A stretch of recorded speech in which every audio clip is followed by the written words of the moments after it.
who do we register with?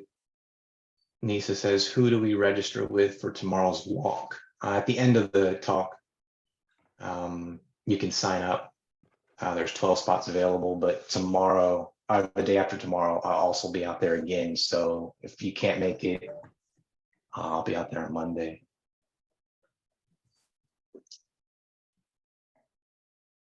All right. Okay. All right. In terms of the walk, Joe, just before we get started, Tracy has a question. Do you have any idea how long the walk might be?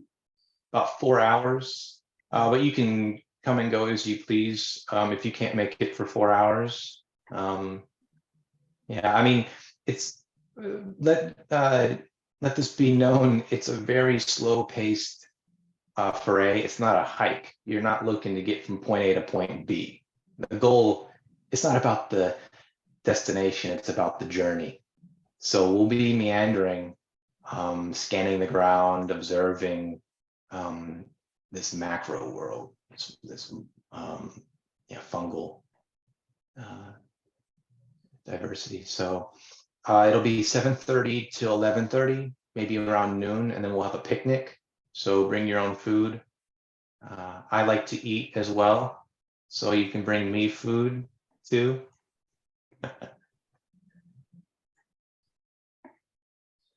Okay, I know everyone has so many questions and are super excited about the foray, but before the foray, let's get started perhaps with the webinar that Joseph or Joe is going to be hosting today.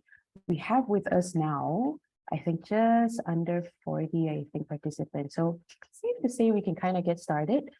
Hello to everybody. Thank you so much for making your time. I am Karen. I'm part of Friends of Bukit Kiara, who is hosting this talk, I guess, although we have a very, very exciting guest speaker today.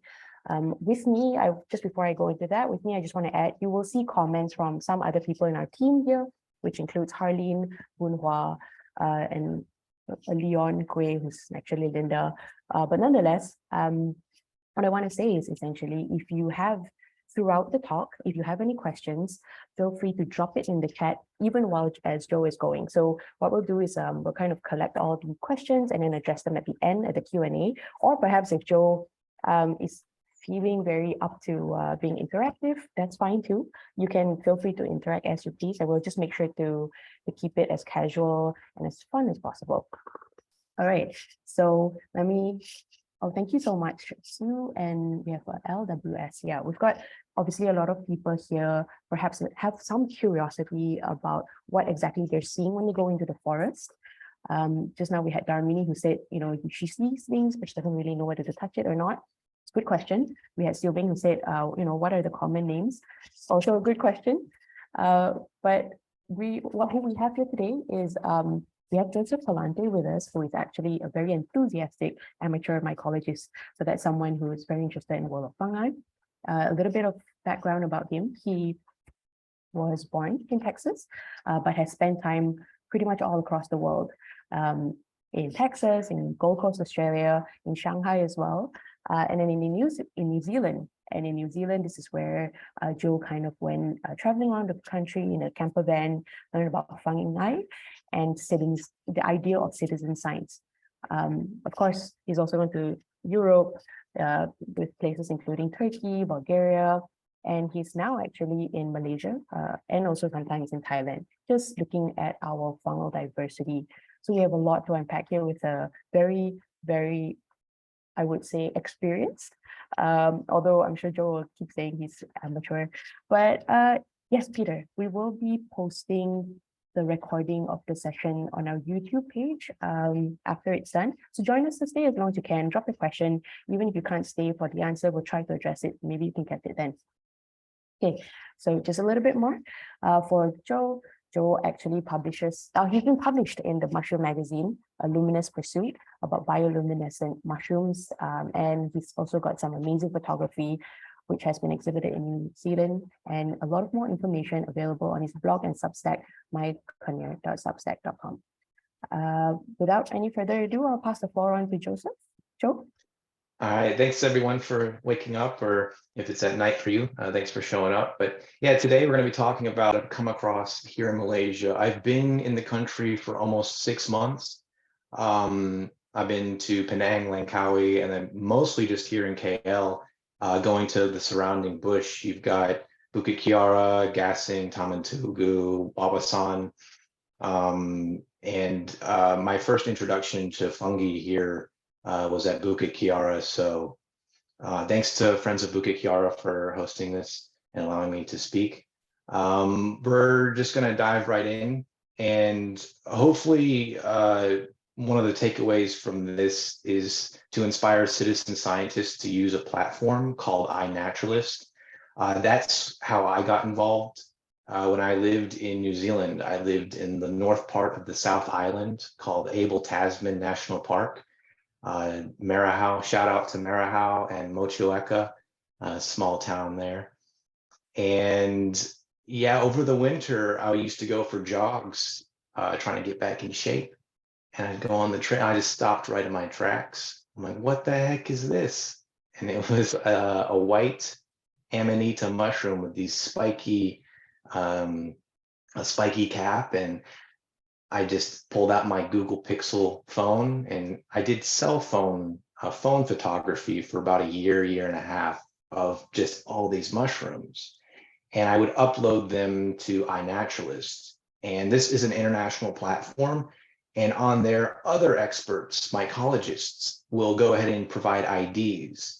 So this was a nice stepping stone for me to just figure out, what is this thing called? What is it? And then you can go from there and do your own research and go down these rabbit holes. And 4 years later, here I am in Malaysia doing the same thing.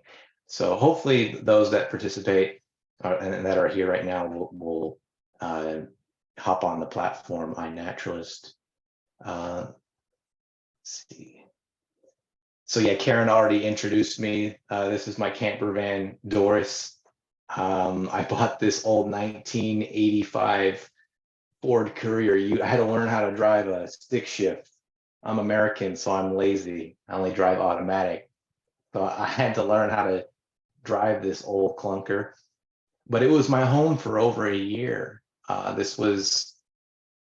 bought it, unfortunately, right before the lockdown for COVID. And then after the lockdown, I got to be free and travel the entire South Island and go to some pretty amazing bush. It's completely different than Malaysia. Over there, I am a docile Kiwi. I don't have to worry about snakes and spiders and scorpions. There's none of that over there. So when I go out here in Malaysia and I'm looking at mushrooms and I'm handling logs and I'm flipping things over, people on the trails, they're shocked. They're like, what are you doing? Like, you got dangerous creatures out here that are gonna bite you. Or yeah, so I learned the hard way. I was bitten by an ant. My friend Sue was with me. And I just started bleeding. I'm like, oh, this was the worst ant bite that I've ever experienced. But I was able to get the photograph, so that's what counts. Yeah, but the fungal diversity here is really amazing. When you got the global average is like 6 to 1. You got 6 fungus species for every 1 plant species. So they're more prevalent than people think. People think, oh, like mushrooms, they're hidden away, they're rare, they're rarely seen. Most of the time, fungi are growing underground in a mycelial network. And then about 10% of the mycelium of the fungi will actually produce a fruiting body. But yeah, I'll get to that later. So yeah, this is just like the importance of citizen science. It's difficult for researchers just to go out on their own to catalog and make observations. So citizen scientists unite, come together. You do a lot of this group work that would otherwise be difficult for researchers. And citizens can find new species. I think that's the exciting thing about mushroom hunting is you can go out here in Malaysia and about 96%, 97% of species are unrecorded. There's only about 4,000 species recorded here officially in Malaysia. So when you take that 6-to-1 ratio, you've got 15,000 vascular plants. You got more than that, but say around 15,000 times 6, you got 90,000, 100,000 species, and only 4,000 are recorded. And these are ectomycorrhizal. These are mushrooms that are associated with plants, and there are other mushrooms out there as well. So the diversity here is really rich. And I think by getting more people involved here, especially in Malaysia, you'll be able to discover and share internationally just the diversity in the fungi realm. So a lot of people get confused with mushrooms. They think that they're a plant. They'll use words like, "Oh, it's blooming." That's what a flower does. It blooms. And fungi are recently put into a kingdom. It was only until around 1969, 1970 that it was recognized as a separate kingdom from plants. And they're more closely related to us than plants, actually. And yeah, without fungi, you wouldn't have flora or fauna. They're vital to our ecosystems. They're decomposers. So I know some people are afraid to touch mushrooms or pick mushrooms. It's perfectly fine to pick a mushroom. It's just like a durian on a tree. You pick the durian, you're not going to kill the tree. It's going to grow back. It's a fruiting body. So, I mean, you shouldn't pick plants. You shouldn't mess with the other things in the environment. But mushrooms, they're looking to reproduce and spread their spores. So it's perfectly fine to handle mushrooms. You can even nibble on them. You can bite the ends and have a little taste, but spit it out. Except for the poison fire coral, which we'll get to later. Don't mess with that one.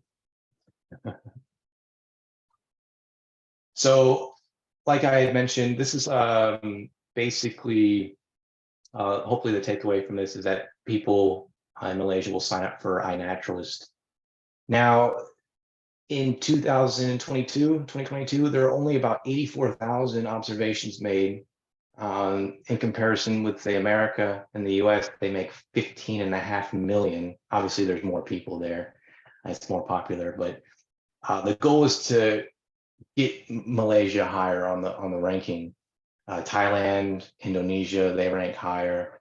And there's only around 10,000 observations, 582 species, and only 2,000 observers in Malaysia on iNaturalist. So hopefully this, with this webinar, you can popularize it and more people can sign up and more observations and more discovery can be made. So one thing I'll discuss today is mycography, fungi photography.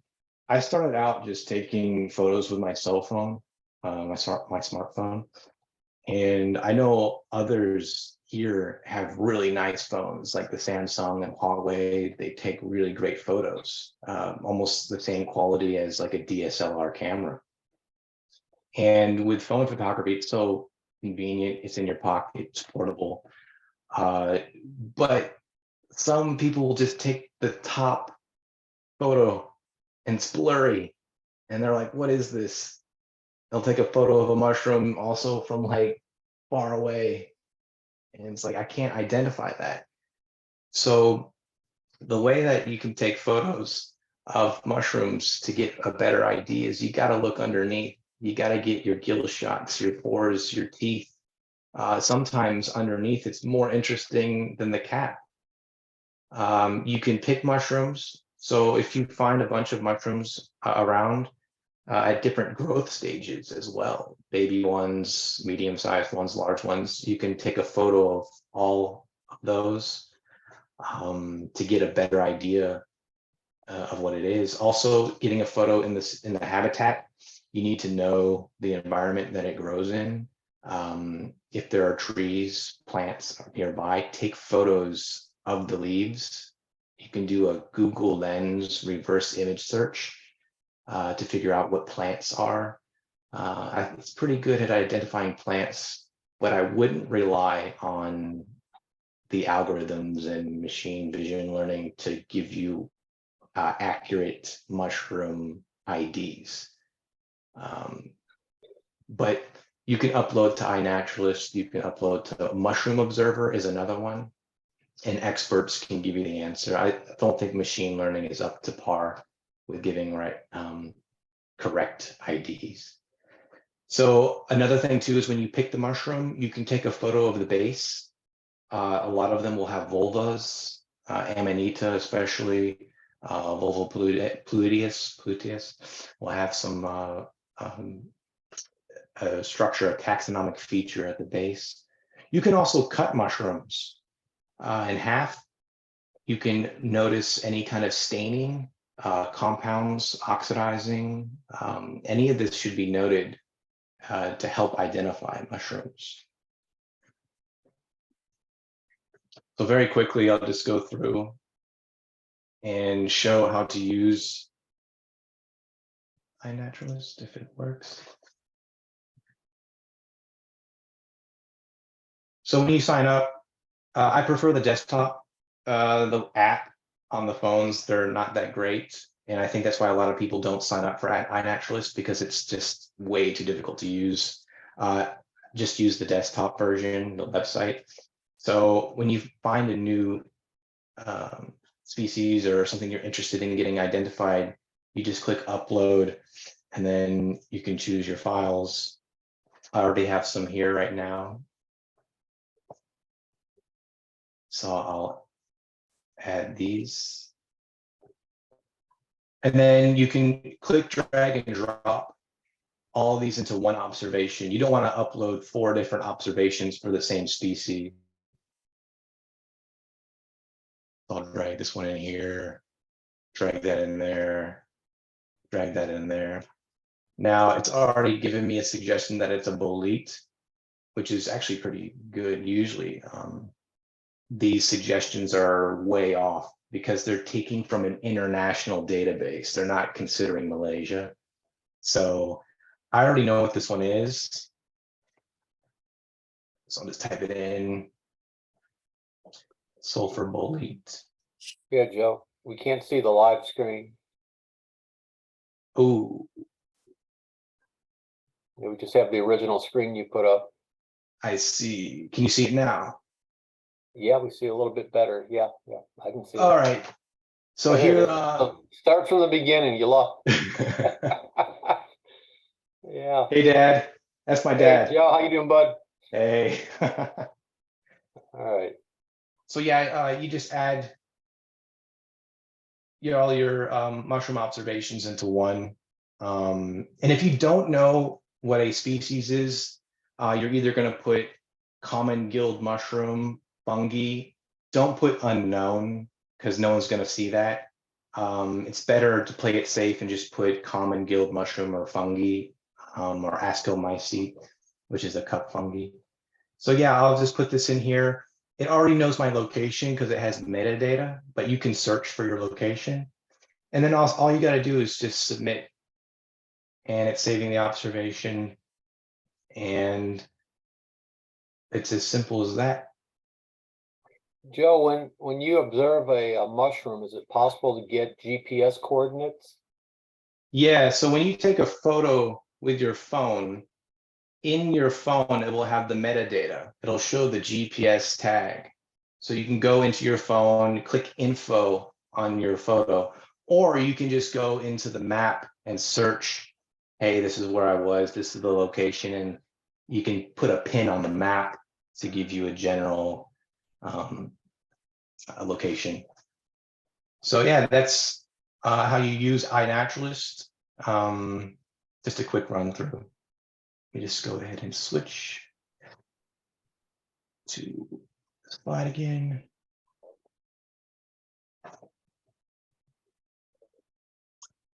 So just a basic mushroom life cycle so people can understand how mushrooms come to be. Mushrooms, when you think of them, they're typically like your cap and your stem. And if you see them in the supermarket, your typical mushroom, your button mushroom. But underneath, they have spores that they release. And spores are everywhere. you actually breathe in 1 to 3 spores every breath you take. So in one day, you're breathing in like 300,000 fungus spores. In the atmosphere, you've got about 50 billion kilograms of spores. So that's like 25 billion durians or like 3 trillion hamsters worth of spores. And they actually change the weather. They affect the climate. So what happens is the nucleus of a raindrop will have spores in them and they rain. And there are Norse legends and mythology about the gods, delivering gifts of mushrooms because after a rain, they'll come up. So what happens is spores will drop to the ground, they meet, and they grow into hyphae. And hyphae are these single cell tube structures, and then they create mycelium. And the mycelial network is the largest organism on Earth. You've got in Oregon this humongous fungus that's been growing and decomposing wood for like 10,000 years. It's 9 square kilometers.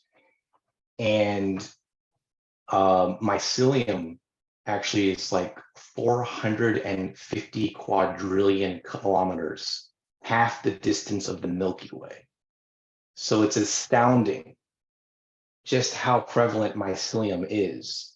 When you kick up a log, underneath a log, you'll see the spider web like white growths. That is the mycelium.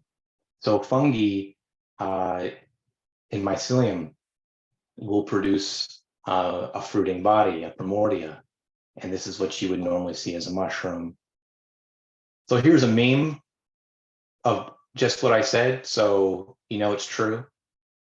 The meme here. Oh yeah, 500,000 blue whales worth. So 2 separate types of divisions of mushrooms we'll talk today about are ascomycetes and basidiomycetes. So ascomycetes are like your sac fungi. They produce their spores internally. They're like your cup fungus that you see here. They have these sac-shaped cells called ascus. And then basidiomycetes are like the cap and gill mushrooms that you normally see. They produce their spores externally through gills and teeth and pores. So yeah, this is a basidiomycete. Gills, pores, teeth. You got your ring or annulus.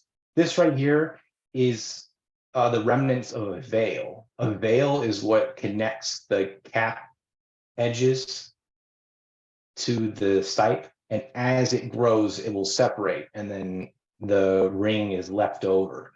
And on here, you'll have a color, which will indicate the color of the spores, because the spores will drop.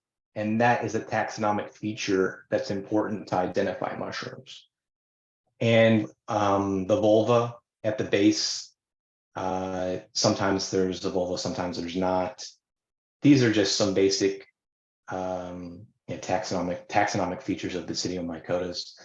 So this is like one of my favorite ones found here in Malaysia.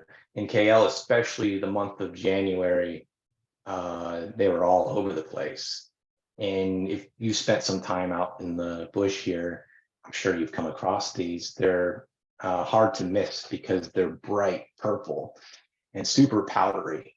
They remind me of stalagmites that you would find in a cave. So they start out a bit small, really bright purple, and they're called Coniolepiota spongiodes, but a common name that I give them is purple powder cap, easier to remember. And this is an up-close shot of the velar warts on the outside. They're super powdery. When you touch with your finger, it'll rub off. And actually with rain, it will wash away the purple powder. And when they become fully formed, they're actually white, mauve looking. So that will come off. This is a huge one that I found. It was about the size of my hand. And at the base here, you can see some insects have already started to eat the stem. I call them fungivores, the insects. And when you take photos, it's really cool sometimes to look afterwards, because then you'll notice and spot insects or fungivores in the gills eating away. So this one, Gymnopolis dilepis, is also known as a magenta rust gill. They grow off of wood, and they're actually a magic mushroom. They are the first genus outside of psilocybe to have been discovered to have psilocybin in them, the compounds. So yeah, there you have a real brilliant magenta colored stipe and cap.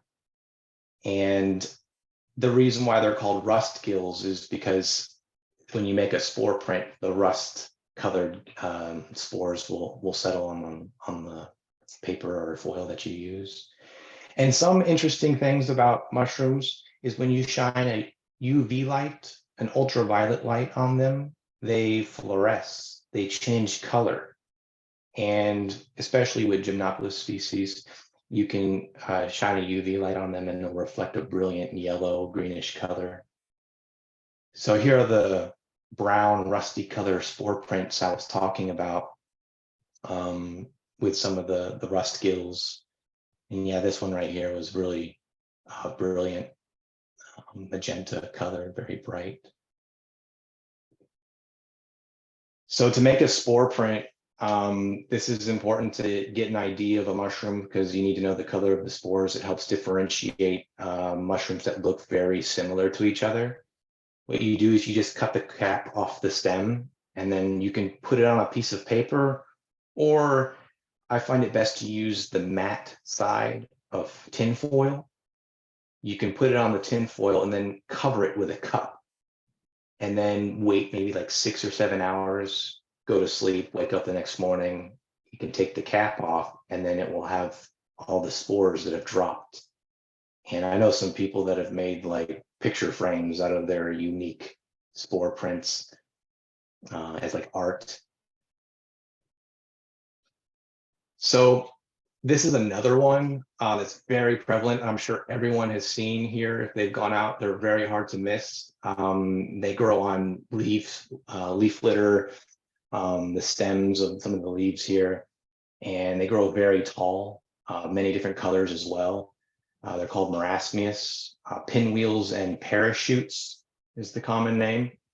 But because here in Malaysia, it's so competitive with decomposing debris, marasmius are like the first to grow. They're opportunistic and they just sprout up everywhere.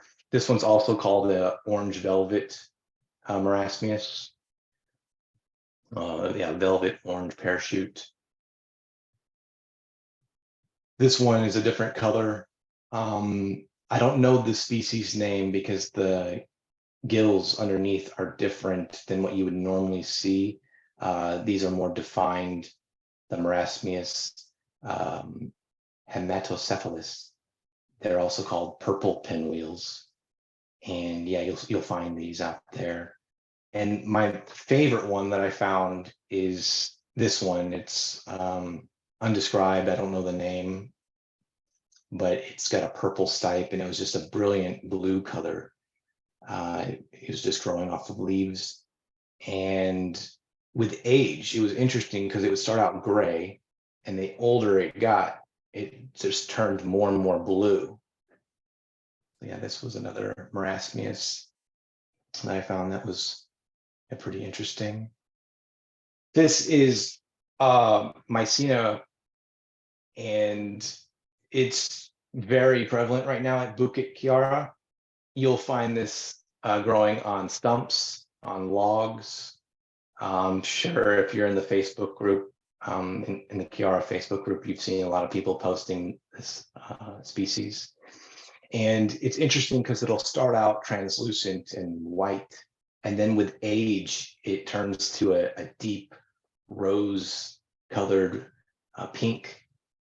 And there is a similar species in New Zealand called Mycena roseoflava that I was with a couple friends, and we were in Stewart Island, and we found them to be bioluminescent, to glow in the dark. And I tried experimenting with these and I got my hopes up, and I haven't detected them glowing yet. Maybe they're a bit too old, but these are also found in Australia. They're pretty prevalent throughout Southeast Asia. But yeah, every time I see them, they're pretty amazing to look at. The one on the lower right is about 1 centimeter, but they grow to about 3 centimeters in the cap. Another one that you'll see along the trails there at Kiara, along this embankment, along the side, is Boletinellus, which it's a combination. It's halfway between a gilled mushroom and a pore mushroom, kind of like a sponge. And it's going through this evolution where over millions of years, mushrooms will evolve to figure out like the best way to disperse their spores to reproduce.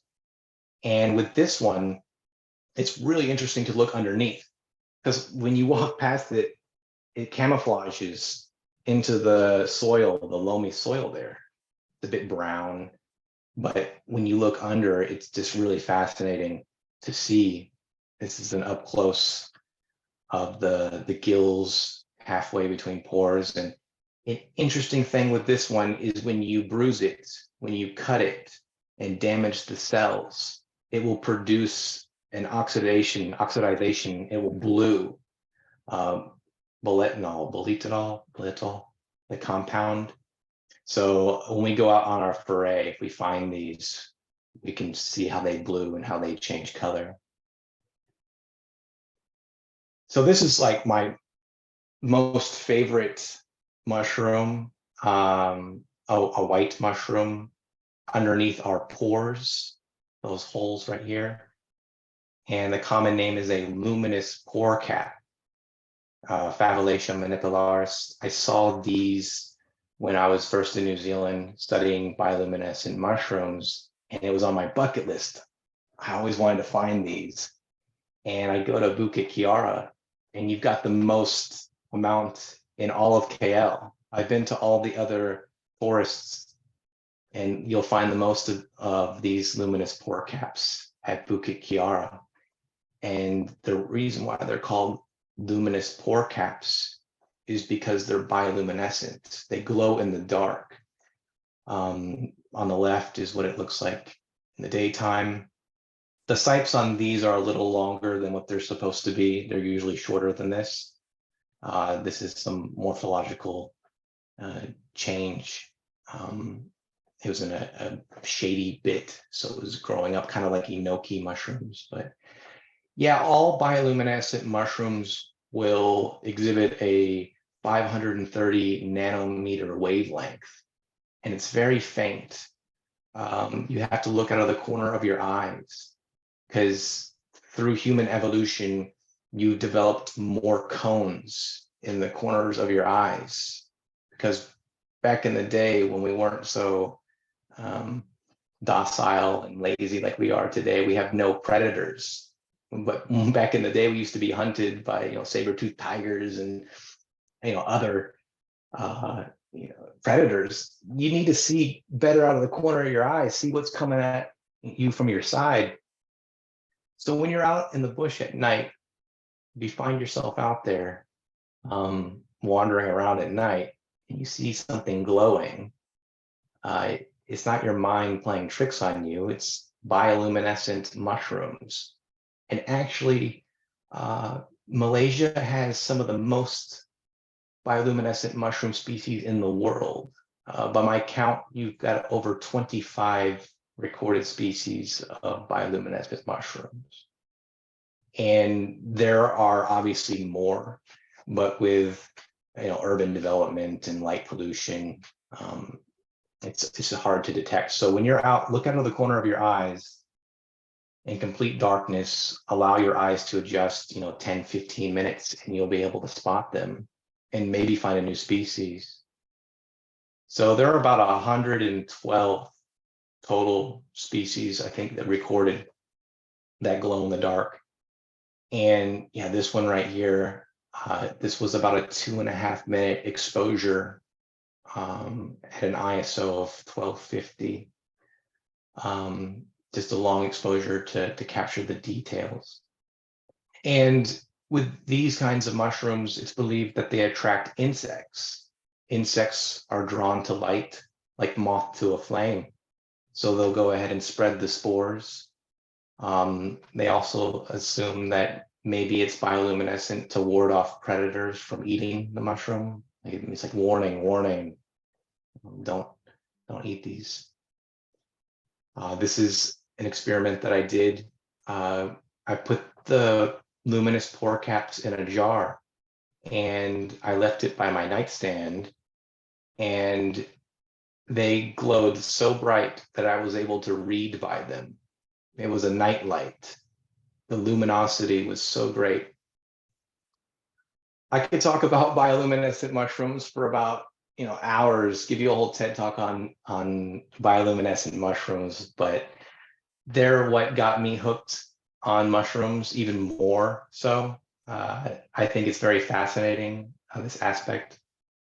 And if you want to talk to me one-on-one about bioluminescent mushrooms, just send me a message. And I love to discuss about these things. So like one question that people always ask me is like, oh, that mushroom, can you eat it? It's usually what Americans ask, they like to eat. Can I eat this? What good does it do me?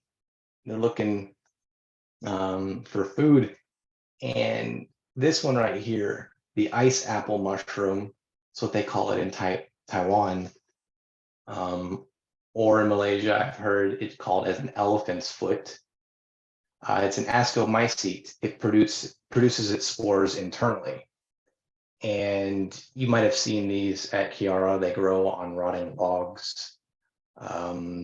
They're elephant's foot. You see here, it's wrinkly and it does look like an elephant's foot. I think it looks like a sandworm from Dune.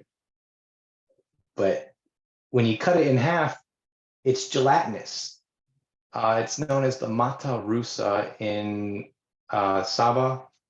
It's called deer eyes or buffalo eyes. I think they call it in Sabah, Sarawak. And it is a prized edible. They'll sell it at the market there.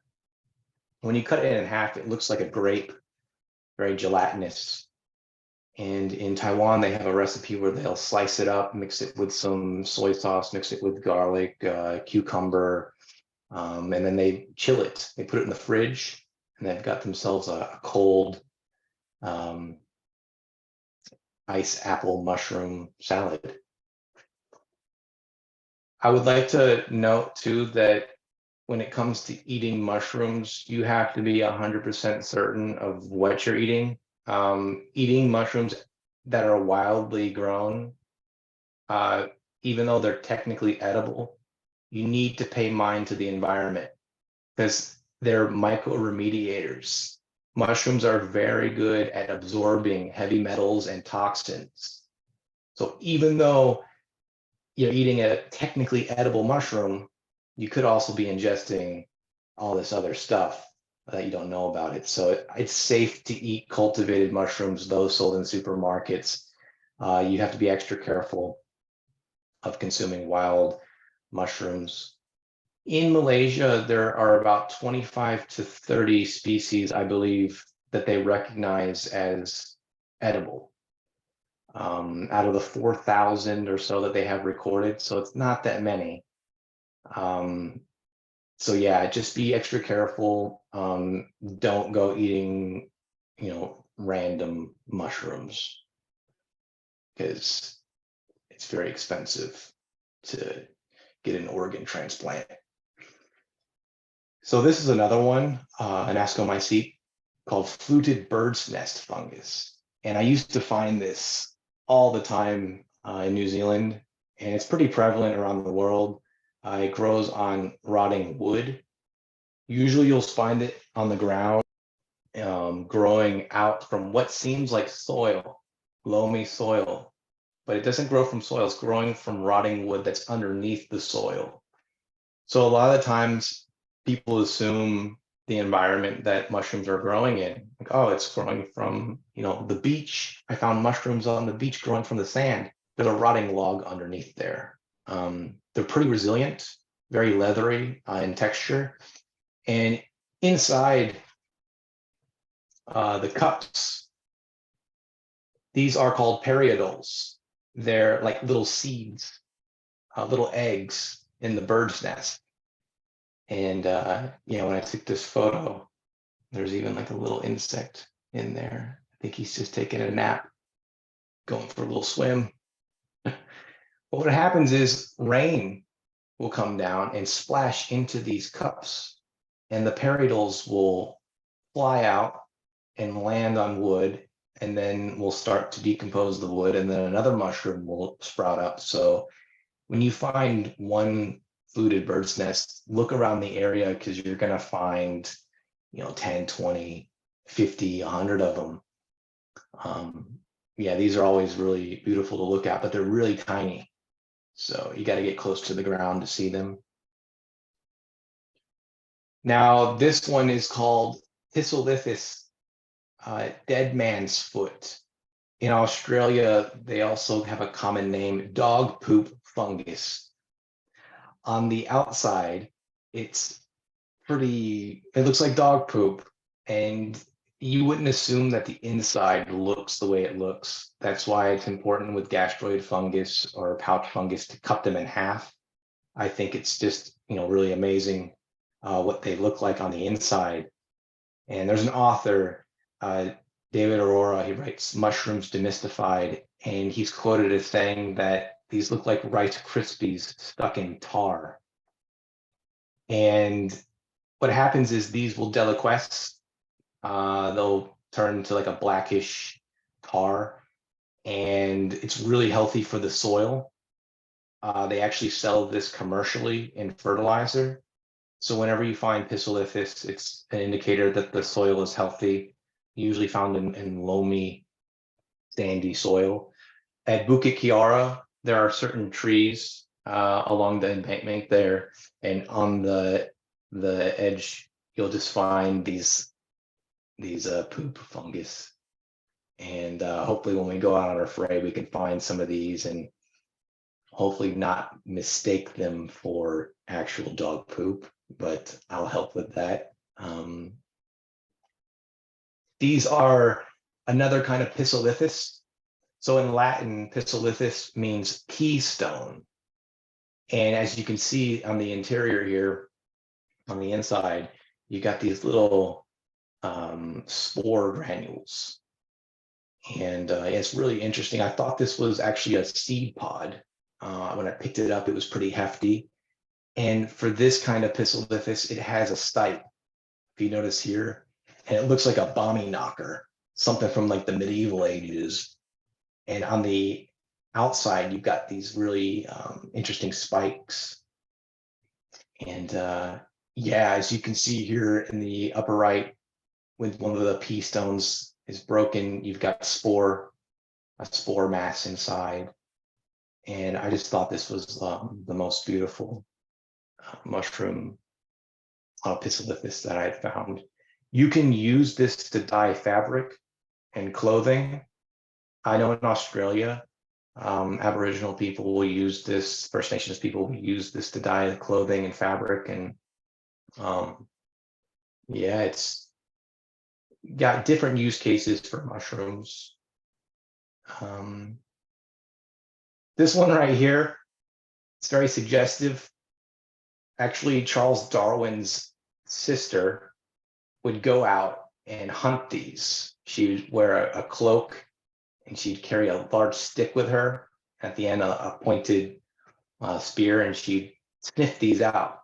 They smell putrid. They smell like decaying flesh. It's they're called stinkhorns for a reason. And those that are in the Facebook group for Bukit Kiara, I'm sure you've seen these before. And there are a couple varieties here in Malaysia. You've got the bridal veil stinkhorn, which has a white veil.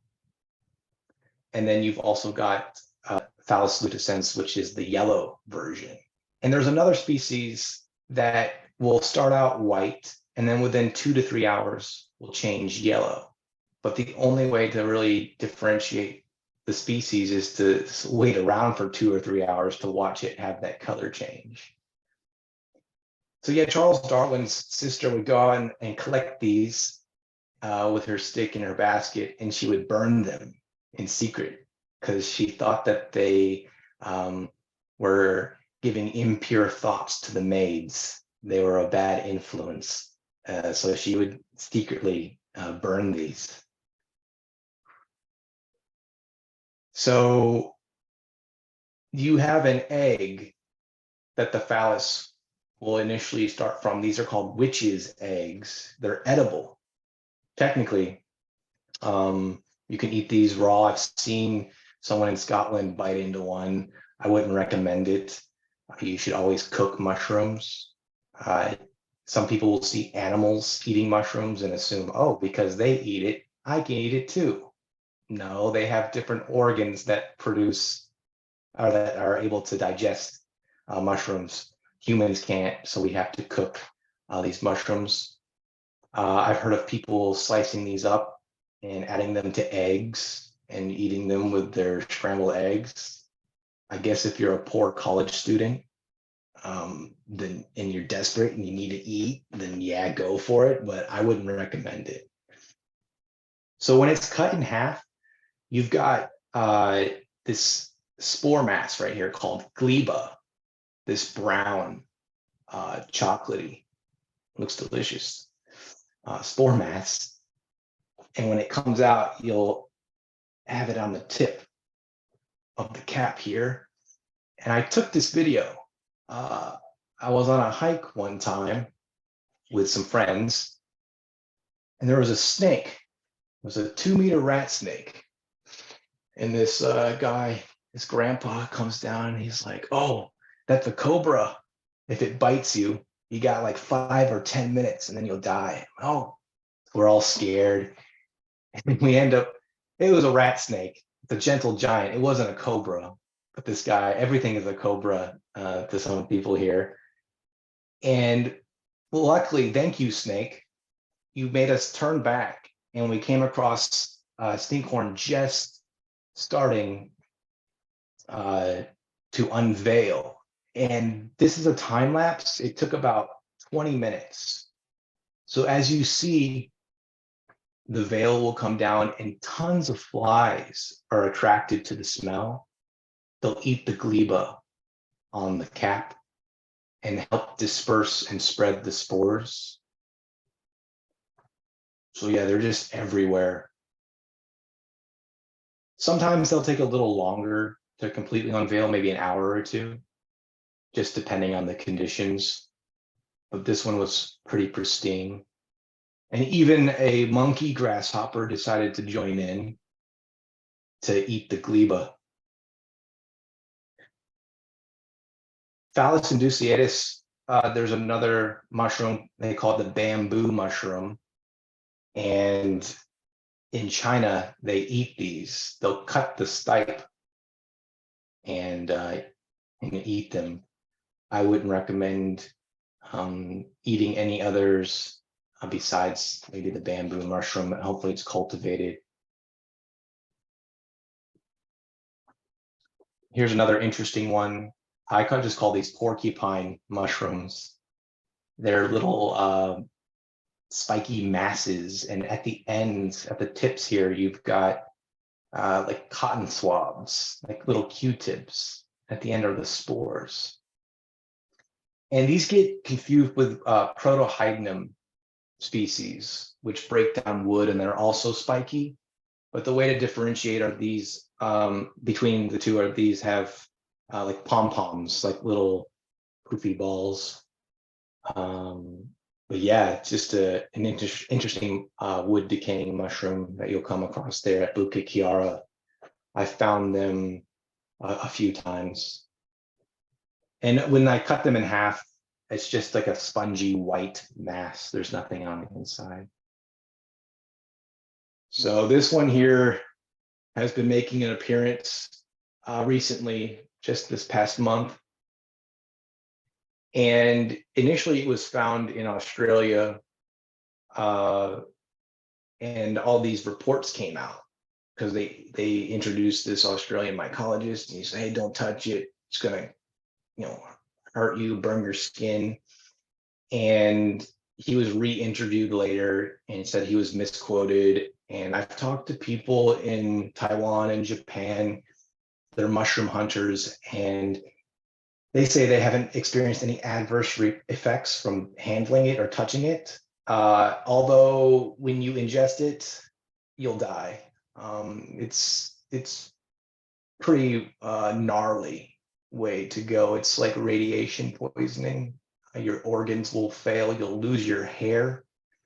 There was a group of Japanese that were eating or drinking sake infused with what they thought was cordyceps and ganoderma, but they accidentally had about 1 gram of the poison fire coral. And they all went to the hospital, and one of them died. And then 20 years later in Korea, alcohol infused with poison fire coral, which they thought was, medicine or healthy, and they ended up dying. So it's the second deadliest mushroom in the world. It's found in Malaysia, Australia, Southeast Asian countries, Japan. But yeah, about 100 species are toxic, and about 30 species contain fatal toxins. So it's much less than plants. Plants are a lot more toxic because they have, mushrooms are looking to spread their spores and reproduce. So it's kind of rare for them to be poisonous. But if you see this one, don't eat it. Stay away from it. This is Kukiana tricoloma bristly tropical cups. They're pretty common. I'm sure those here in Malaysia have seen these or a version of these. You have some that are hairy and some that aren't. These cup fungus grow from wood, and they're ascomycetes. They produce their spores on the inside of that cup. So when it rains, all the condensation, all the water will collect in the cup. And then once it evaporates, the spores will form. They're released. And I've seen video of people breathing into the cups, and then the cups will breathe back. They will exhale spores. So if you hold up the cups in the right direction in the sunlight, you can see the exhalation, these cups breathing out their spores. It's really cool. So you've got some that have long stipes and some that have short stipes. Yeah, these are just really fascinating, but they're everywhere. I think they're like one of the most prevalent mushrooms here in Bukit Kiara. I took this photo back in Langkawi for the hairy cup fungus, the bristly tropical cup. I had to pick off about 5 leeches, but it was worth it to get the shot. So another edible mushroom is Calvasia species, or a puffball. This reminds me of a baozi or a mianbao, like a loaf of bread. And you can cut it in half, and on the inside, it looks like tofu. It's like dough. And I've heard of people using this to bake. You can have like a keto pizza, a bread base. You can also make tofu with it. So the white there is just really important to note, because if it changes color to yellow, like yellow snow, you don't eat yellow snow, you don't eat yellow Calvasia. It starts to turn brown, and that's when the spores are starting to form inside, and they get pretty big.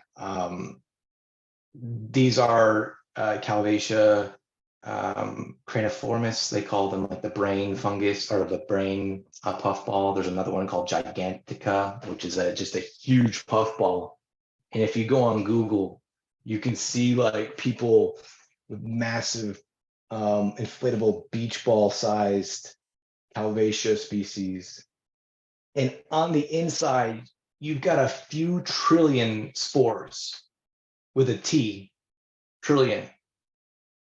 So we're lucky that these don't germinate successfully. Like if they had 100% success rate of having their spores germinate and producing puffballs, their offspring, if they were successful as well, would produce a mass 800 times the size of the Earth. So the fact that maybe one puffball will produce and germinate out of trillions of spores is good. It's a good thing, because then we would be a bit crowded here with a bunch of these puffballs. And I've heard that when it dries out on the inside, it's really good to like hit it with a weed whacker or run it over with a lawnmower to help disperse the spores. They usually grow in lawns, in grassy areas and fields. Yeah, and they're pretty interesting to see. I always get a kick out of them. These were about the size of a volleyball or like a small soccer ball, football. Another edible mushroom here in Malaysia is Termitomyces. The name Termitomyces comes from termites. They're actually farmers of these mushrooms. They have been farmers for like 25 million years. They produce intricate environments, and they make these huge towers, these huge skyscrapers. There are photos from Africa of just an entire city of Termitomyces, termite mushrooms, making and farming Termitomyces. And it's actually the largest mushroom in the world. They can get up to over 1 meter long, the caps. Yeah, if you Google this one, you can see some pretty humongous fungus species out there. So these termite mounds, you'll see them at Kiara on the left. That one was pretty tall, almost 1 meter.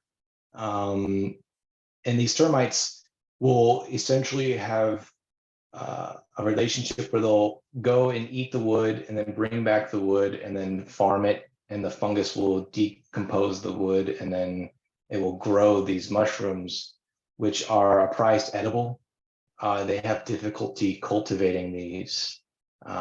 So they're only found in the wild. So when people harvest these and bring them to the market, they cost a lot.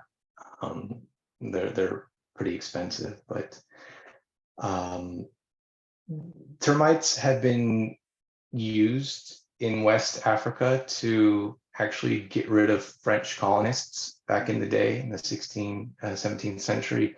They came in, and the Africans have realized, hey, we can use these termites as a bio warfare, like as a weapon. So they released the termites, and they crawled into their government buildings and ate all of the wood and ate all of the documents, and drove the French out of West Africa. And over there, they really revere termites. They believe that they're akin to God. They're the creators and destroyers of Earth. And they'll even eat some of the clay, some of the dirt that termites have been producing. So they really hold these mushrooms in high regard as well. So another edible mushroom is pseudohydnum. Pseudo means false, hydnum means teeth. So false tooth jelly fungus, or a cat's tongue. This is an example of a mushroom that produces teeth underneath. So you've got gills, pores, teeth, and these grow off of wood. Here's a close-up shot. You'll have you have spores that you can see here in the crevasses.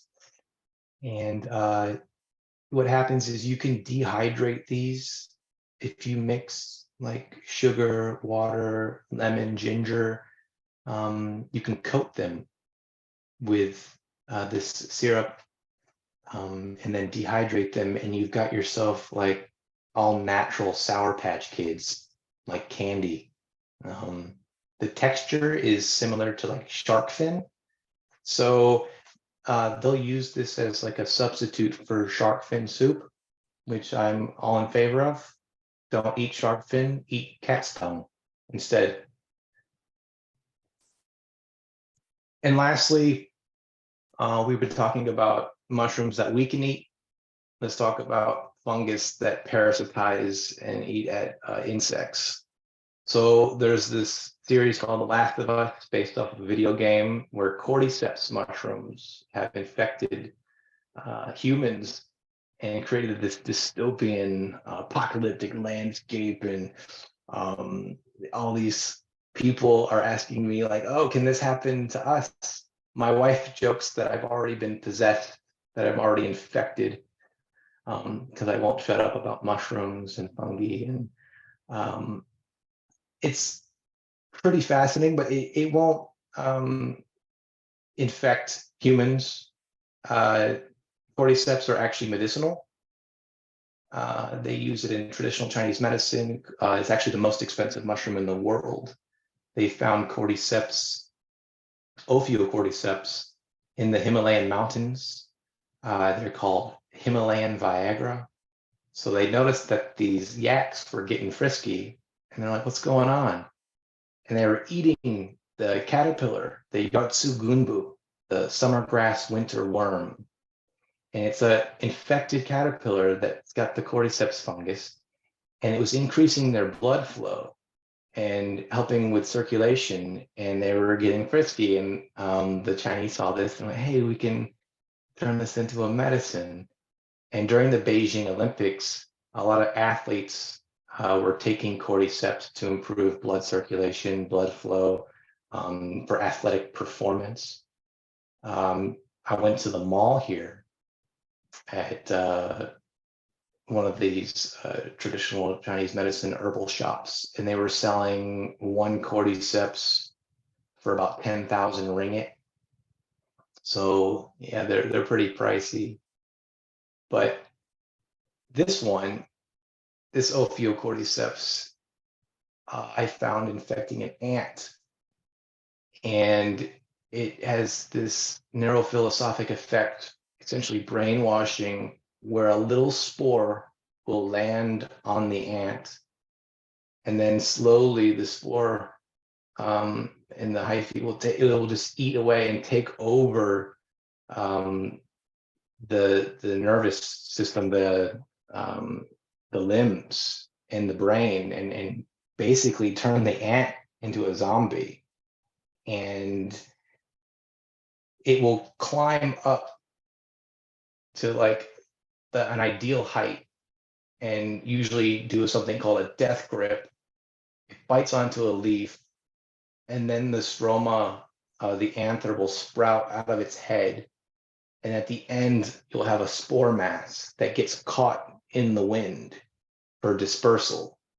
So this fungus has learned to hijack insects, control their body, make them climb up and spread their spores to infect other ants.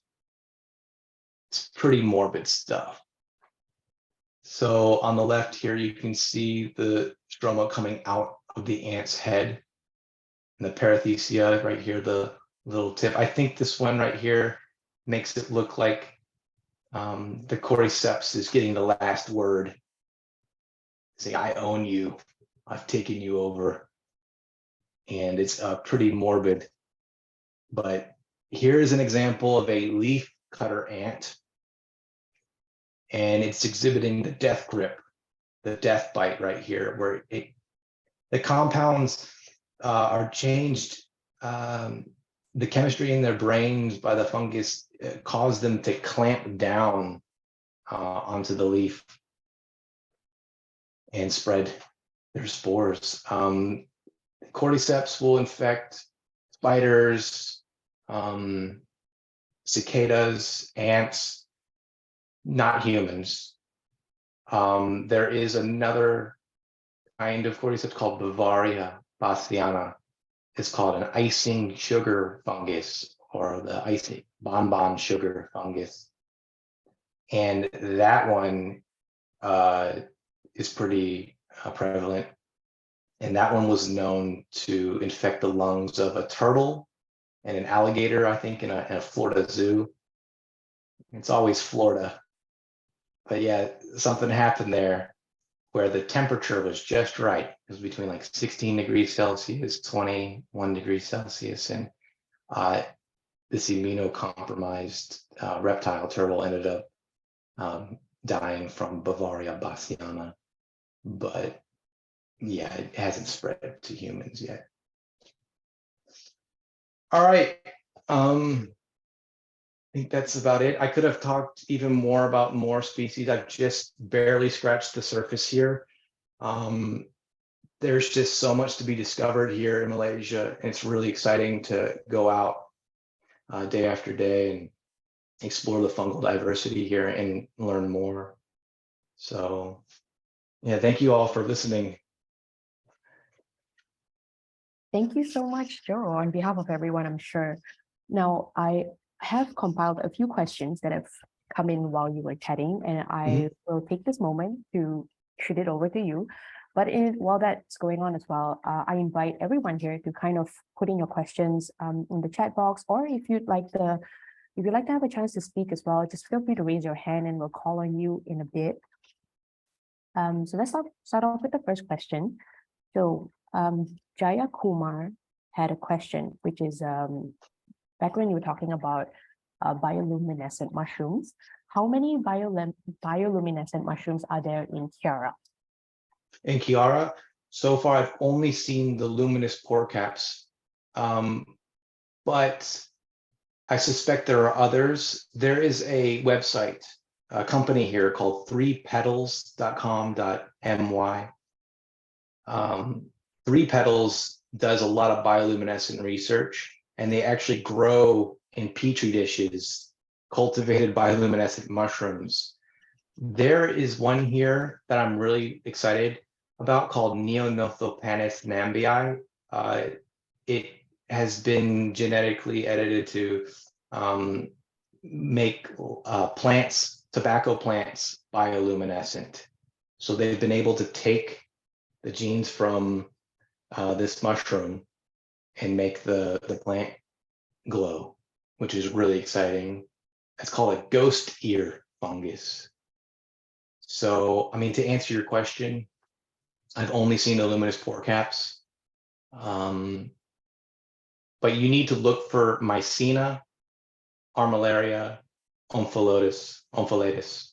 These are the 3 main genus family of mushrooms that are known to bioluminesce. Oh, okay. And then Jaya also had a second question, which is when you were talking about cordyceps, are there cordyceps in Kiara? Yes, the leafcutter ants, you'll find them infected, usually Ophiocordyceps unilaterus, it's the Latin name. If you look underneath some of the leaves, underneath you'll find some infected cordyceps. I'm still looking for spiders that are infected. It's a bit weird thing to do, but if you look underneath the leaves there on the plants, also in leaf litter, if you see a little bit of orange or a little bit of white coming up. So that's Yeah, a hot tip to go find, 10,000 ringgit out there if you can cultivate. Oh, okay. The 10,000 ringgit one has to be specifically Ophiocordyceps that are like from the caterpillar, the Okay. caterpillar fungus. Yeah. All right, that's busting our dreams right there for hitting it quick. Yeah, your main motivation shouldn't be to go out looking to make some money, to harvest and then cultivate harvest the mushrooms to make money. It should be for science. That's true. Okay, so we have a few other questions as well. Sue, I believe, GS Tan had a question regarding when you were speaking about the zombie ant, how long does it take for the cordyceps to kind of take over? I believe that was the intention of the question. Yeah. There's a video online on YouTube from BBC Planet Earth that will show a time lapse from start to finish. It might take a day or two. I'm not sure. How it's probably different based on the environment. But yeah, you can watch the video on, just type in BBC Planet Earth cordyceps, and you'll see like the leafcutter ant being infected and the whole process. It's very fascinating. All right. So next question, two of them coming in from Teal, ULP. First one being, can we propagate mushrooms? Yes, Yes. you can propagate mushrooms.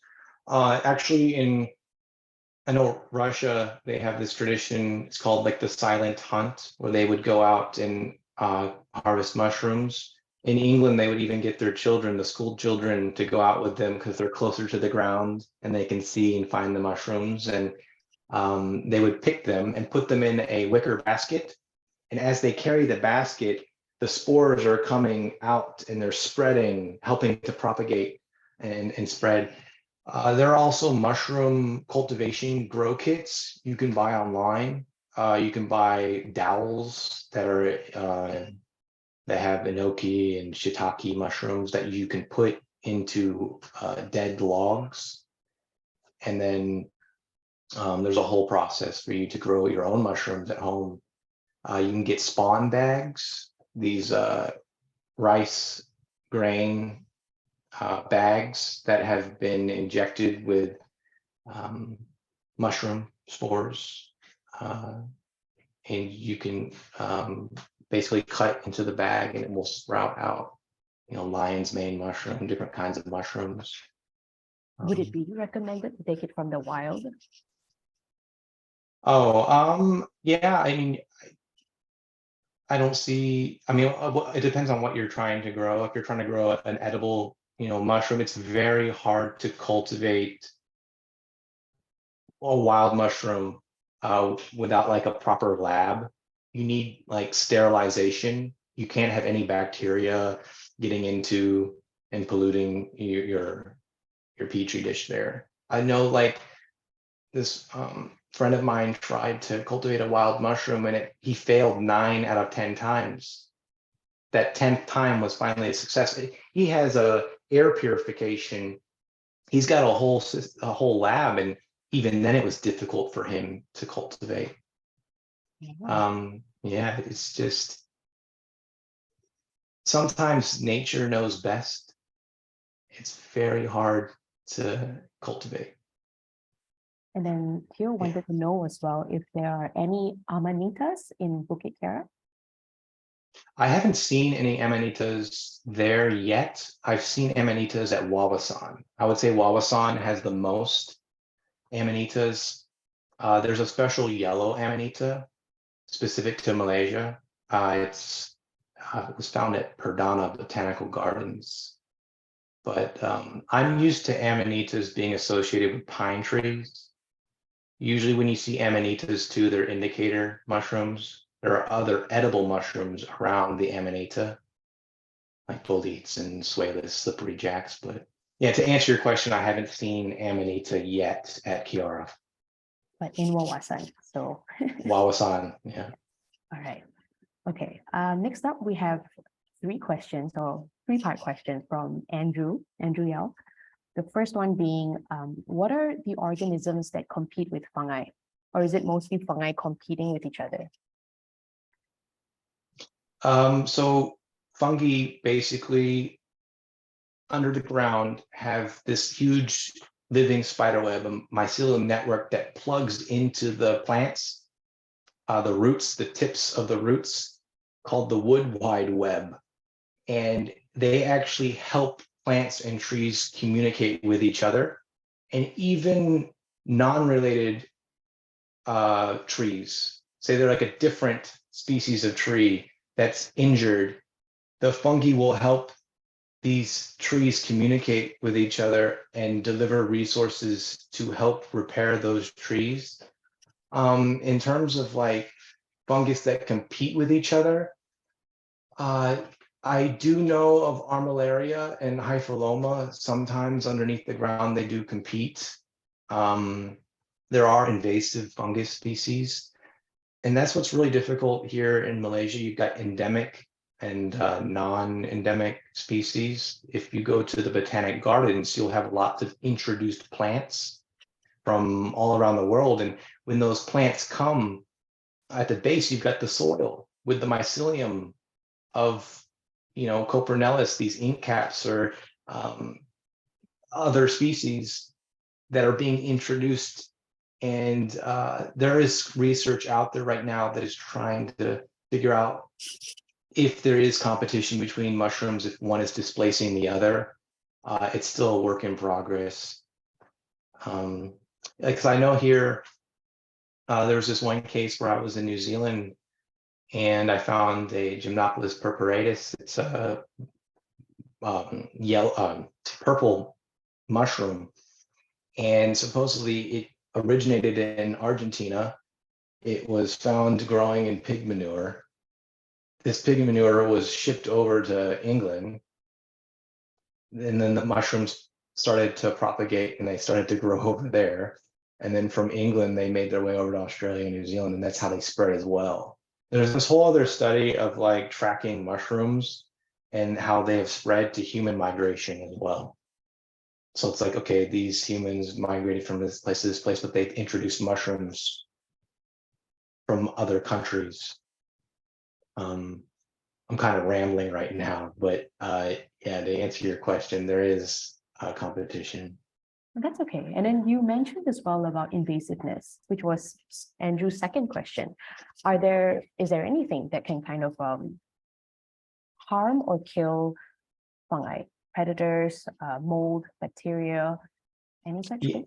Yeah, there's another division of fungi besides Ascomycetes and Basidiomycetes, like molds. There's one here called bonnet mold, and you'll see these kind of like when you rub your head with a balloon and you have all this static hairs that stick up. At the ends of these white growths will be a sporangium.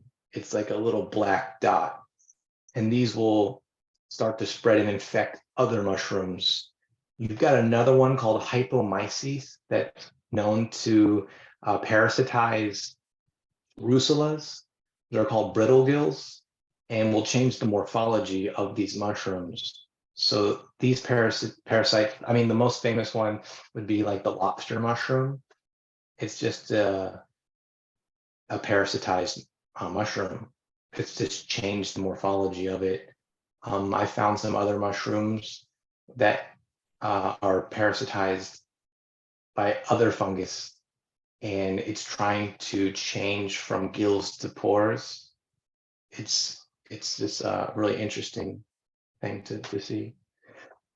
So when But it's yeah. what happens when it's parasitized? So you mentioned gills can change to spores, meaning like it'll change the entire being of the mushroom, or?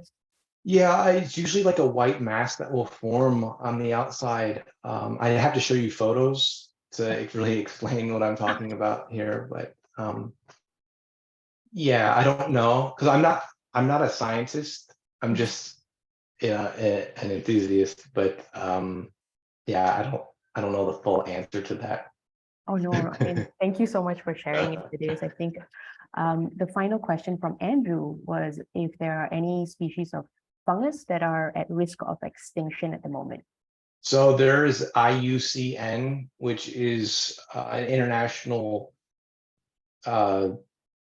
database where they're trying to track fungus species that are threatened. And because there are so many that are unrecorded, and we're building condos and we're destroying environments, we just have probably lost some species that we just don't know about or never knew about to begin with.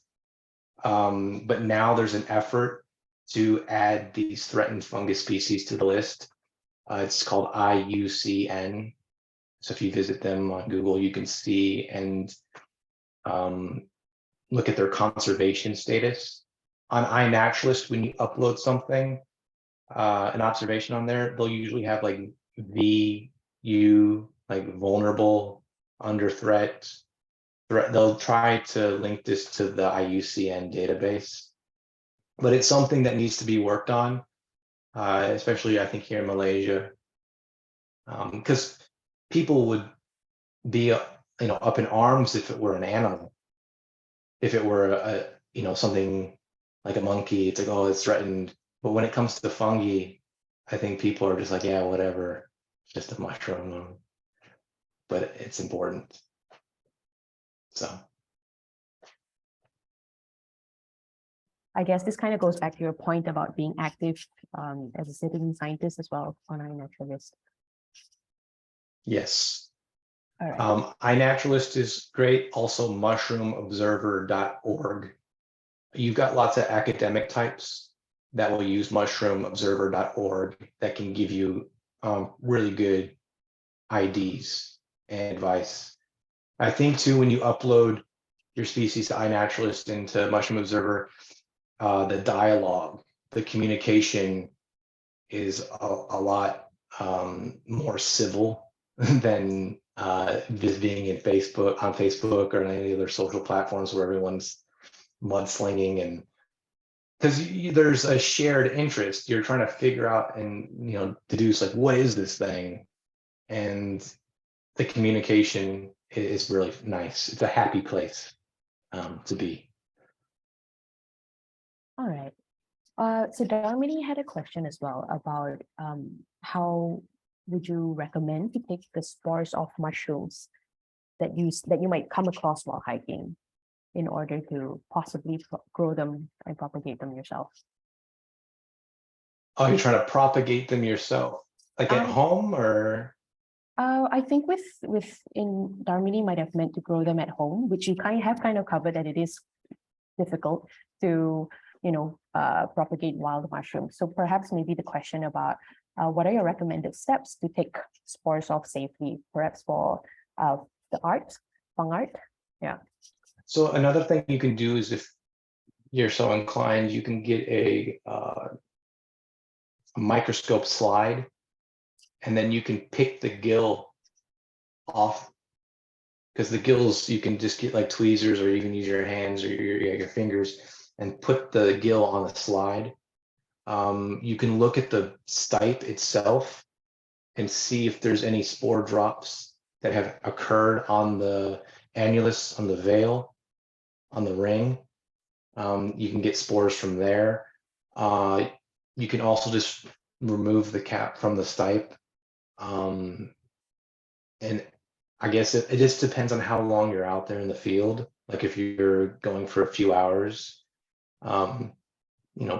put it somewhere, put a bit of foil underneath, and just put the cap on there, and it will drop the spores, maybe in a few hours or so, and then just take the foil back with you. It's okay to pick mushrooms, to touch mushrooms. I just want to reinforce that you're not damaging mushrooms. But if you are harvesting, I do like to do the 1/3 rule. You only take a third. You don't take everything. Yeah. Also, some of these parks don't allow you to collect mushrooms. You need a permit from the forestry department. You can also be fined for taking mushrooms home. So yeah, I just want to say that as well. Some of these forest parks require a permit if you're trying to do more science. I guess this ties into a question that Theo LP, a follow-up question that Theo had about taking home mushrooms. How do you personally feel about people who might go in and take home edible mushrooms from the wild? So this one woman asked me, hey, where'd you find those termitomyces? I gave her the GPS location. They're all gone the next day. I'm like, oh, she either made a stir fry or she made, hundreds of dollars. I don't know, hundreds of ringgit. I personally feel that you just leave the mushrooms. I'm a photographer, so I like to just, capture them out there in the wild. Yeah, I mean, also if you have other hikers that want to experience the beauty of mushrooms and to see them, if it's something truly special and unique looking, just leave it alone. But if there's a lot of them, there's like 50 different mushrooms, yeah, pick them, turn them upside down, because they're just they'll grow again. Yeah. Okay. And we're near the end of it, but I have two questions from Phil Harbridge. The first being, which fungi or mushrooms can we cite as special scientific interest? Perhaps use it for supporting conservation and preservation in Malaysian parks. So there is a checklist of Malaysian fungi species put out by FRIM in about 2013, so over 10 years ago. And you can go to my BIS on their website and download this PDF, and it will have a list. The problem is there's no photos. There's no, so basically what I have done is I've gone through all 3,867 of the species and cross-compared them with the observations that have already been made on iNaturalist. And I have created a list. If you go to iNaturalist and follow me at Pallante JM, you can go to my lists, and I'll share this list as well. And it will show all the Malaysian fungus species that have been observed in the country. And you can go through those photos because those observations have photos, and you can cross compare yourself and be like, hey, I don't see my mushroom that I found on this list. It's probably something special. Or you can send it to me. Send me a private message and I'll tell you, hey, yeah, I never seen that one before. Yeah. Yeah, so you can, for anyone, for Phil, I guess, or anyone listening, Joe is available at mycologist on Instagram, or there will be more information after this as well. Yeah, that's right. That's a Facebook. Yeah, just here. As well as a Substack. Yeah. What's funny is I get lots of messages and they're like, oh, can you tell me what this one is? I'm like, nope. That's the first time I've seen that one. It happens a lot here in the tropical region because there's just so many just diverse species of mushrooms. So I feel proud if I can just get to the genus level of identifying. There was a second part to Phil's question about if you would happen to know fungi that are found in Malaysia, which are being researched for medical purposes in mycology and immunology. Yes, my favorite mushroom to eat is called lion's mane. It's Hericium, genus Hericium. This has been studied for neurological, what's it called? NGF, nerve growth factor. And what it does is it repairs the neurons in your brain. So if you have Alzheimer's or dementia, taking lion's mane can help repair the nerves. If you have problems with memory, if you need to, improve your brain, my brain don't work too good. So you just eat the lion's mane, and over a period of time, it's supposed to help and be medicinal. So that one is one they cultivate here. Termitomyces, the one I mentioned before, has medicinal properties. Ganoderma lucidum, reishi, linger, they have medicinal properties. They help with blood circulation. It's a really calming effect that I get when I have reishi. I put it in a tea in the evening before I go to bed. It will help with blood pressure. With cordyceps, I've noticed when I went to Thailand in the 7-Eleven, the 7-Elevens there, will have like all natural energy drinks. So instead of using caffeine, instead of using, taurine or whatever they put in like the Monster energy drinks, they'll add cordyceps. And these are adaptogens that help boost your energy levels. And you don't experience a crash. You don't get jitters.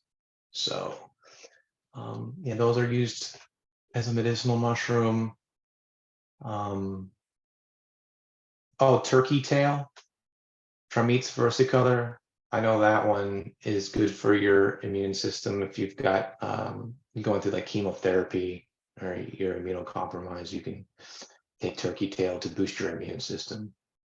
Cordyceps also help with like your lung health.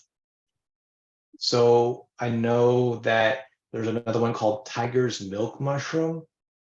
Outside of Bukit Kiara, they actually have an old guy there that sells tiger's milk mushroom out the back of his truck.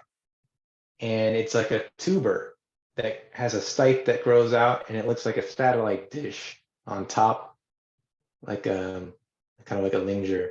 But in the tuber, it's white and it's called tiger's milk mushroom because it's rare. They only find one within like a 5 kilometer radius. And they believe that a nursing tiger will have their milk drop on the ground and up will sprout the tiger milk mushroom.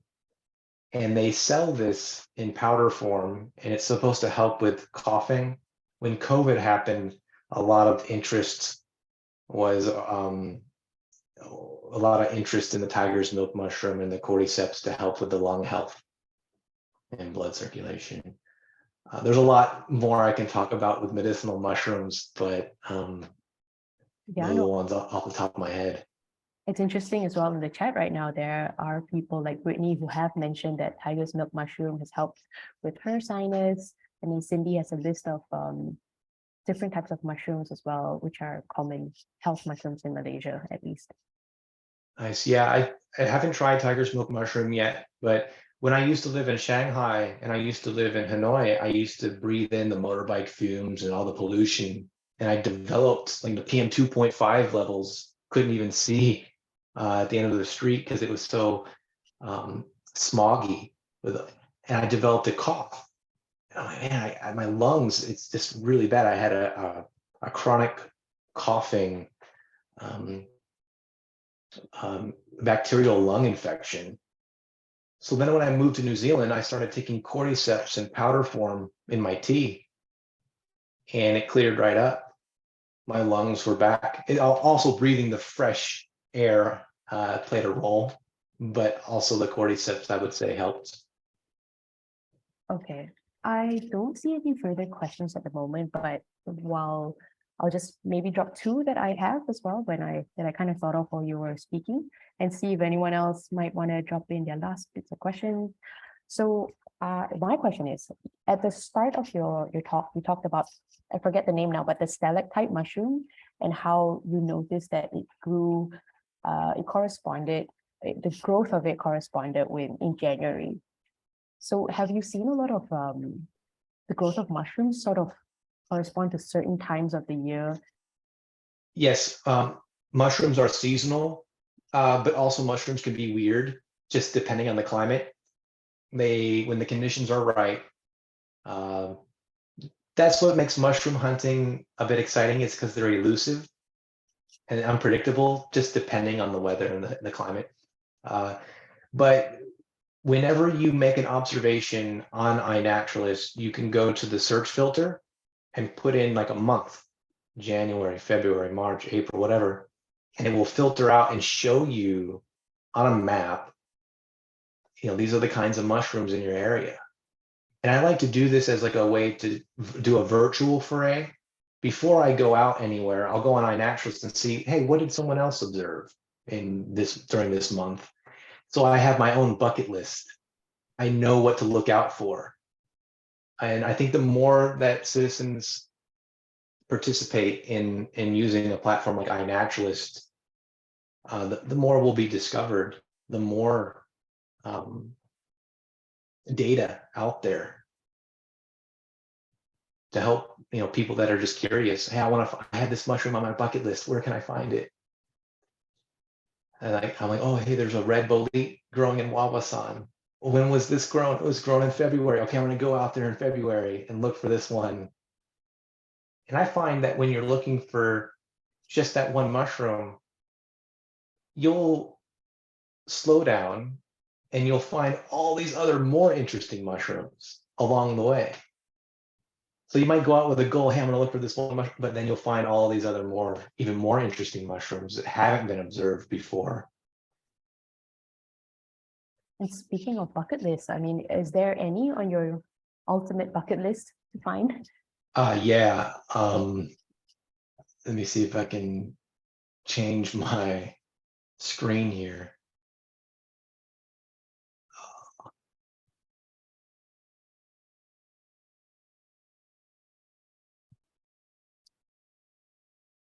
There's a group, Malaysia Mushroom Identification, where I will try to ID other people's mushrooms. It's a private group. But in here, I have a list. I usually just spam this group with the mushroom photos. Oh, it's amazing photography though. So I'm sure it's greatly appreciated by everyone else who may not have thought to capture the nuances that you did. Yeah, there's also more resources on this group as well, where you can have different mycological terms if you're learning to expand your language in how to describe mushrooms. The mycological terms are being still created, and it's just very hard to come up with a language to describe such a diverse and unique kingdom. But there's one mushroom, this one right here, it looks like a durian. They found this in Borneo, and it grows like a Secosioid species. It's a pouch fungus. And let me see, on the inside, when you cut it open, it's really interesting. So this one's on my bucket list. There's other ones. I'm just scrolling right now. Let me see if I can find it. It looks like an alien. It's a chlorogaster species or genus that's being renamed right now. See if I can find it. Sorry about this endless scrolling here. It's okay, we're treated to more photography. Yeah, I should have compiled this list. Anyways, I got like 20 unique species on there. Actually, sorry, I'll just go right here real quick. Duh, I forgot. So this is Malaysian fungi. This is the list that I compiled. So if you go to my profile, you can find this and then cross compare whatever you find to see if it's rare or not, if it hasn't been observed. So in my favorites, you can create lists on iNaturalist of your favorite kinds of mushrooms. And this was, let me see here. And all the bioluminescent ones are obviously up there on my list, my bucket list. Also, sky blue paintgill and Taloma. In New Zealand, they used to have a lot of these. Taloma hoxteri. It's on their $50 banknote, but they have a similar looking blue one here.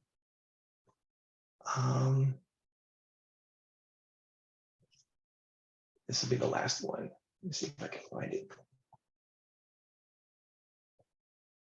This one is really cool.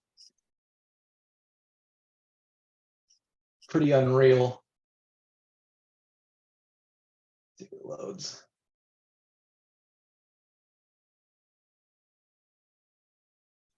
There's a lot of suspense on our end as we wait for it to load. I'm sorry for doing this, actually, for just scrolling through. Yeah, the internet won't load it. Let's see. Yeah, this one is high up there. There's another one called, it's named after SpongeBob SquarePants, Spongiformis squarepantsii, I think they gave the name. And it's yeah, an interesting mushroom. But yeah, if you just message me separately, I can give you an entire list of my bucket list. I won't waste any more of your time. Just yeah. All right. Well, just no, thank you so much for sharing. I mean, this is really quite wild. There is a question from GS Tan about iNaturalist actually. So Mhm. what happens if there's no feedback on ID? What does a person do? Or what should a person do? Oh, I mean, that's sometimes the case. I'm trying to get more experts to weigh in, more students from the university to like give them homework. Like, because there are students that study genus specific mushrooms, and it's usually you need a microscope and you need to do the DNA to get an ID. I think it's a good starting point though, just to get the photograph, just to make people aware that it's there, even if it can't be ID'd. Do not be dissuaded, discouraged from using iNaturalist. It also helps, like I said before, if you're certain that it's a fungi, if you know if it's an ascomycota or a basidiomycota, basidiomycete or an ascomycete, just differentiate and label it as such so if it can be found. Because a lot of people upload their photos and it'll say unknown.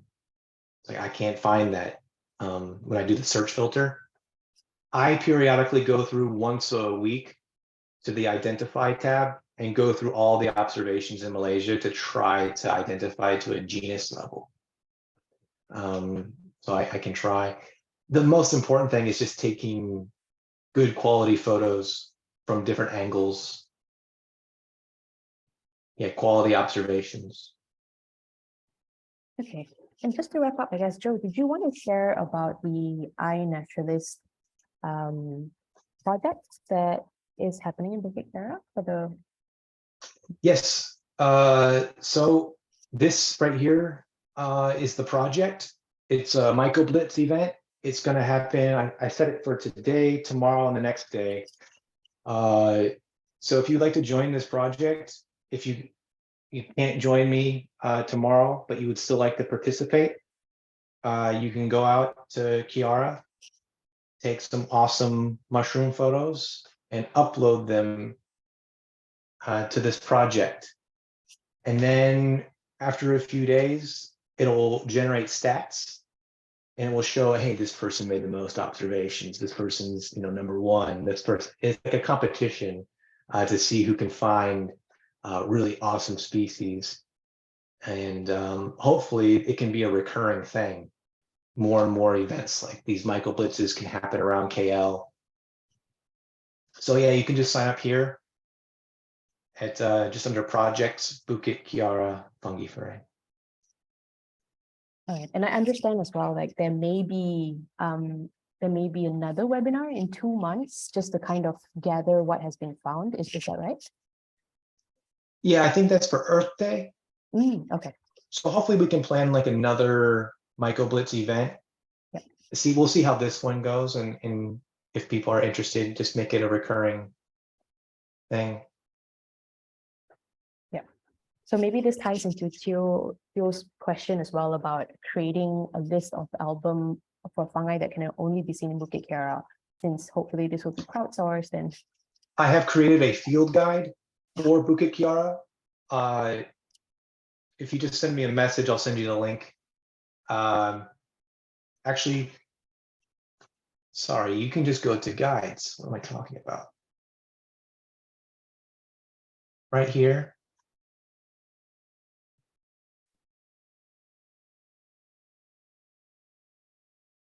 Are you able to see my screen? yep, we're looking at the alien mushroom. Oh, Okay, no, we got it, guys. okay. Yeah, so here, if you click on more, go down to guides, you can search Bukit Kiara. And there's fungi of Kiara Hills. you click on it, and then this is a list, a virtual field guide, and you have it separated between ascomycete fungi, basidiomycete fungi, and there's a zygote fungi, but you can search through here. You can even print this for offline use. And you can just scroll through the photos as well. I just get kind of distracted and just like to scroll through and look at these fascinating photos of fungi. And then this is also a way for you to get your bearings and know what to expect when you go out. And then you can be like, hey, I haven't seen that one on the list before. Hey, let's add it. So right now we've got 69 species of fungi found at Kiara. Well, so let's add to that list. With our powers combined. You will find more. Yeah. All right. So yeah, thank you, everybody. I know we kind of mentioned that Joe will also be sort of leading a foray that's happening tomorrow. But nonetheless, there are only 12 spots available for that because we want to keep the group small and sustainable. But some of you might be a little bit more experienced, or if you prefer to go in your own time as well, like Joe said, please do take an active part in the Myco Blitz that will be happening. It will be very interesting to see what we are able to crowdsource and get in just that short amount of time with everyone's help and interest. With regards to signing up for the foray, Harleen will be dropping the foray registration. 1 second. Harleen, do I have you here? Hi, yeah. Okay, yes. Would you like to talk a little bit about that? Yeah, okay. Let me just open the registration.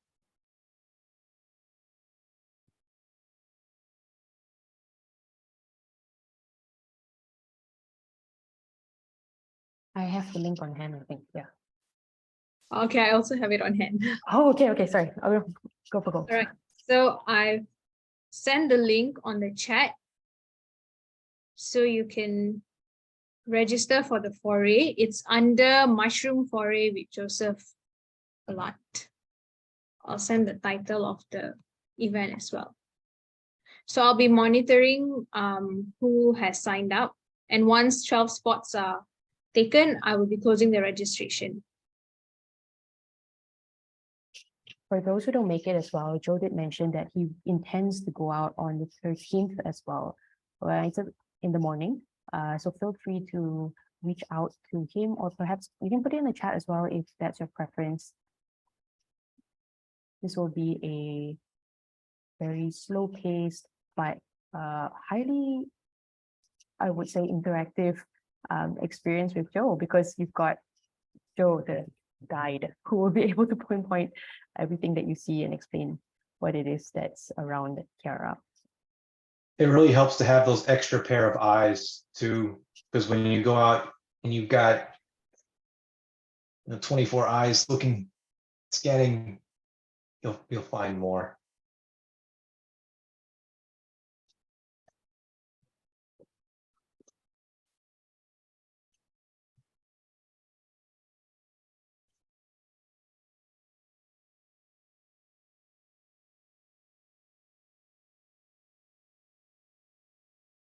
There are already questions besides tomorrow, and this week, I guess. Is there a next planned foray, Joe?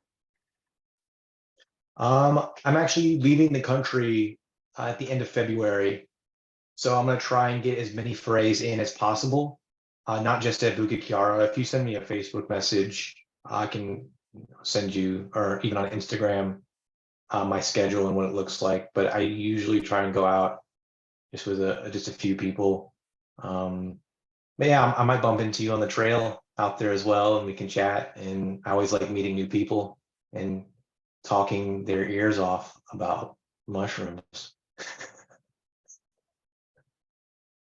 Okay, everyone, registration is closed. That was really fast. Okay, we hope you managed to get a spot, but again, not to fret. Joe is very available. Thank you, Joe. So you are able to, if you could go ahead and also put in your pictures at the MyCoBlitz or connect with Joe on Instagram or Substack or Facebook as well. I think Joe kind of gave a brief hint about all the different Facebook groups that he's part of as well.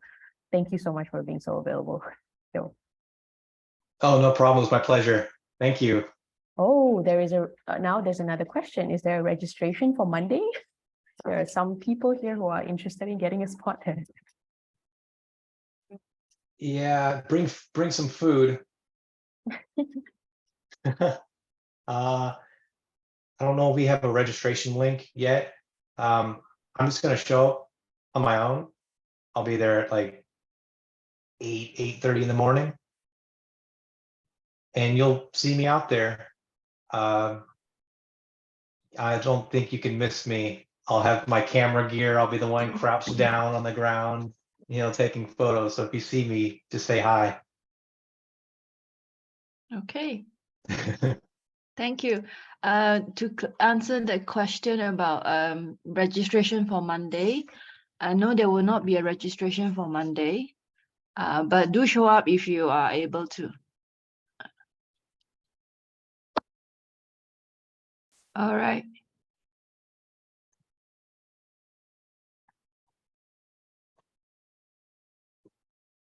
Okay. Thank you very much, Joe. Thank you, Thank you. Karen. Thanks, Joe. See you around. See you. Bye. All right. And for all those with questions, please do connect again with Joseph. It's mycologist on Instagram as well as Facebook. I know it's quite impromptu that we're planning a Monday foray now, but I think there were questions about where to meet, where to go, if there is a meeting spot. Joe, perhaps they might be able to reach out to you if that's okay. Yeah, I'll usually go to the TTDI guardhouse B, gate B, where the fruit stall, the tarmac the area. vendors, yeah, the tarmac. All right. Okay. Okay. And to everyone else, thank you so much for coming and joining us on this Saturday morning. Sorry, Linda, you had something to say, is it? Yeah, I was just going to say that for people who have registered for tomorrow's foray, Harleen will be there tomorrow as well. And then she will also set up a WhatsApp group for the participants, so we know where we are and stuff like that. And she will share all the necessary information, including meeting point, etc. So tomorrow morning is at 7:30 p.m. Sorry, a.m.